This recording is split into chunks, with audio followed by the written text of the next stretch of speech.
फुफ्फो। बेटा अयान अभी तक नहीं आया, तुम तो कह रही थी कि वो। प्लीज परेशान मत हो, अयान वापस आ जाएगा, वो कोई बच्चा नहीं है। अभी तो वो गुस्से में है, जब सुबह तक उसका गुस्सा ठंडा हो जाएगा तो वापस आ जाएगा। बेटा इस गुस्से में वो कोई इतना नुकसान ना कर बैठे। वो ऐसी बात नहीं है, आपको अयान इतना कमजोर लगता है। अयान आपको कितना चाहता है, उससे अच्छी तरह से पता है आप उसके लिए परेशान होंगी। अच्छा ठीक है, मैं जाऊं।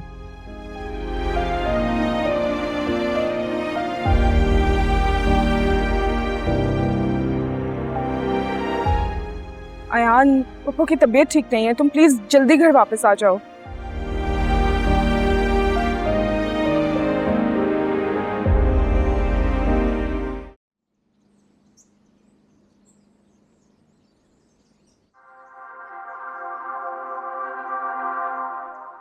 जैसी तबीयत है मेरी? पहले से काफी बेहतर है, मेडिसिन देके उन्हें सुला दिया है। बार बार तुम्हारे बारे में पूछ रही थी। वो नाश्ता बना दूं तुम्हें? नहीं, भूख नहीं है मुझे। जिसके लिए तुम्हारी भूख खत्म हो गई है तो अपने कमरे में सुकून की नींद सो रही। मुझे इससे कोई गिला?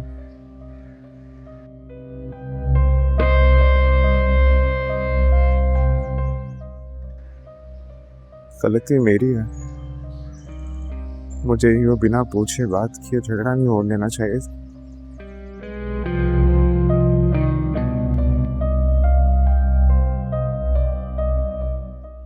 अयान, तुम्हें अभी भी वो बेकसूर लगती है? फिर तुम ही बताओ कि इसमें उसकी क्या गलती है? ये ताबीन इतनी सुबह सुबह यहाँ खड़ी अयान से क्या बातें कर रही है? यकीनन मेरी बुराई कर रही होगी रात वाले किस्से को लेकर। मुझे नहीं पता कि उसमें उसकी क्या गलती है क्या नहीं, लेकिन इस तरह से सबके सामने तुम पे उसे हाथ नहीं उठाना चाहिए था।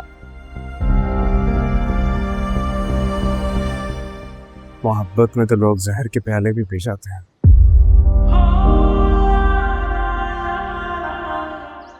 इतनी मोहब्बत करते हो उससे तो कह क्यों नहीं देते? इजहार क्यों नहीं कर देते अपनी मोहब्बत का, ताकि हमें भी तो पता चले जिससे मोहब्बत करते हो वो इस मोहब्बत के काबिल है भी या नहीं।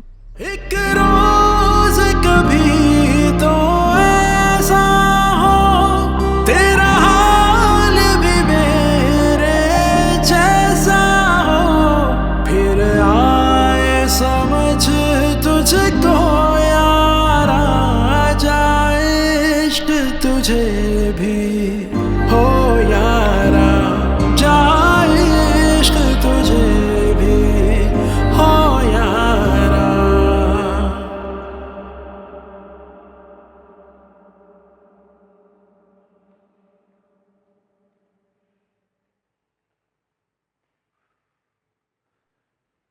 फजल, ऐसा करो कि एक मटन की देग की ऑर्डर करो और पूरे मोहल्ले में बिठवा। बल्कि ऐसा करो कि मौलवी साहब को ही बुलवा लो। जी बेहतर। कुरान खानी कर देंगे, खैर बरकत भी हो जाएगी। और हाँ, मोहल्ले में कितने घर हैं मुझे गिन के बताओ। ओके? मटन की देग, यहाँ किसी को दाल खाने को मैसर नहीं है, और यहाँ मटन की देगें महल्ले में बांटी जा रही हैं।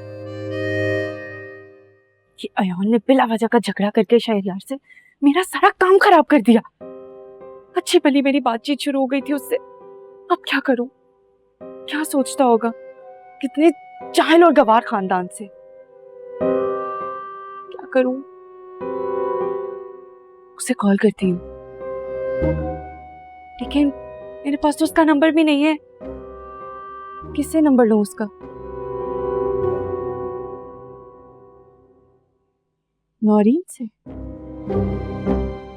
लेकिन नहीं, उसकी तो आज फ्लाइट है, वो तो चली गई होगी एयरपोर्ट। क्या मुसीबत है।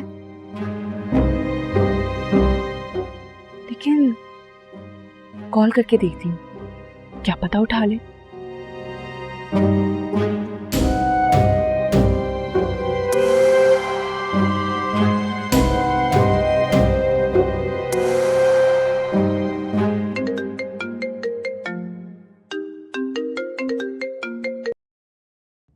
हेलो।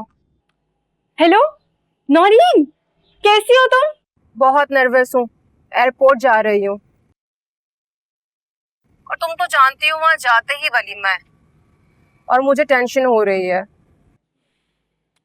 कुछ नहीं होता, सब ठीक हो जाएगा। कोई मसला हुआ तो मुझे कॉल कर लिया करना।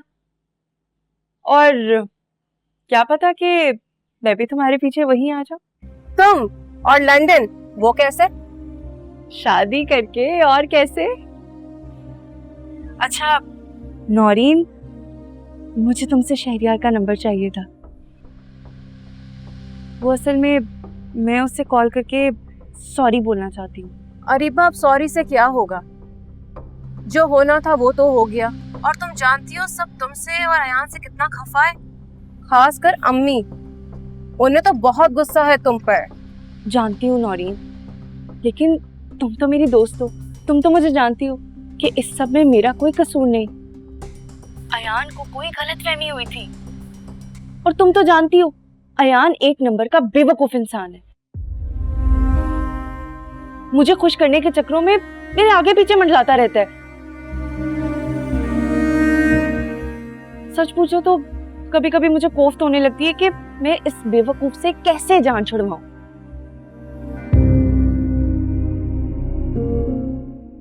लेकिन अरीबा, इस गलत फहमी की वजह से हमारी कितनी बदनामी हुई है तुम जानती हो।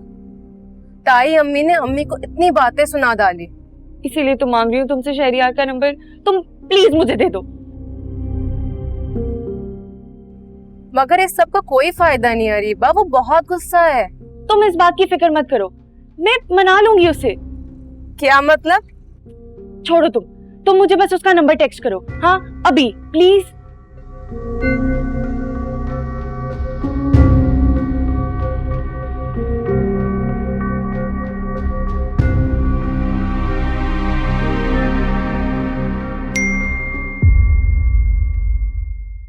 हाँ, शहरियार का नंबर।